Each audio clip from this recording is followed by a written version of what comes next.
புதுச்சேரியில் 6 மதுபான தொழிற்சாலைகளுக்கு அனுமதி வழங்கப்பட்டிருப்பதாக முதலமைச்சர் ரங்கசாமி அறிவிப்பு வெளியிட்டிருக்கிறார். இதுகுறித்த கூடுதல் விவரங்களை நம்முடைய செய்தியாளர் இளவமுதனிடம் கேட்கலாம். இளவமுதன், இந்த அறிவிப்பு எந்த அளவிற்கு முக்கியத்துவம் வாய்ந்தது? புதுச்சேரி சட்டப்பேரவையில் துணைநிலை ஆளுநர் ஆற்றிய உரைக்கு நன்றி தெரிவிக்கும் பிரேரணை மீது உறுப்பினர்கள் பேசினார்கள்.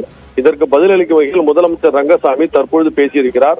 அவர் பேசும்போது புதுச்சேரியில் உள்ள அரசின் வருமானம் தற்போது உயர்ந்துள்ளது, தனிநபர் வருமானம் உயர்ந்துள்ளது, மேலும் வருமானத்தை உயர்த்துவதற்காக நடவடிக்கை எடுக்கப்பட்டுள்ளது.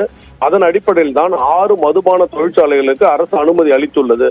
அதாவது தண்ணீர் அதிகம் பயன்படுத்தாத, சுற்றுச்சூழல் பாதிக்காத வகையில் மதுபான தொழிற்சாலை அமையும் என்று கூறியிருக்கிறார். இதன் மூலம் 5000 பேருக்கு வேலை வாய்ப்பு கிடைக்கும், அரசுக்கு 500 கோடி ரூபாய்க்கு வருமானம் கிடைக்கும் என்று அவர் தெரிவித்திருக்கிறார். ஆனால் இது பற்றி தவறுதலாக வெளியே விமர்சனம் செய்யப்படுகிறது. அது உண்மைக்கு புறமானது. புதுச்சேரி அரசை பொறுத்தவரை வருமானத்தை கூட்ட நடவடிக்கை எடுத்து வருகிறது.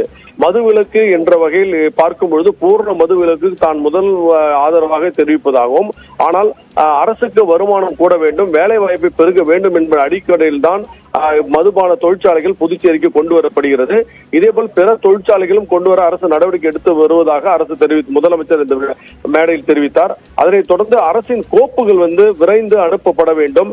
இதில் எதிர்மறையான சிந்தனைகள் கொண்ட அதிகாரிகள் இருக்கக்கூடாது. இதை நான் ஏற்கனவே ஆளுநரிடம் வலியுறுத்தி இருக்கிறேன். இதனைத் தொடர்ந்து புதுச்சேரியோட வருமானத்தை கூட்ட வேண்டும், புதுச்சேரியை வளமான புதுச்சேரிக்கு கொண்டு செல்ல வேண்டும் என்று கூறி முதலமைச்சர் தனது உரையை நிறைவேற்றார். அபிநயா.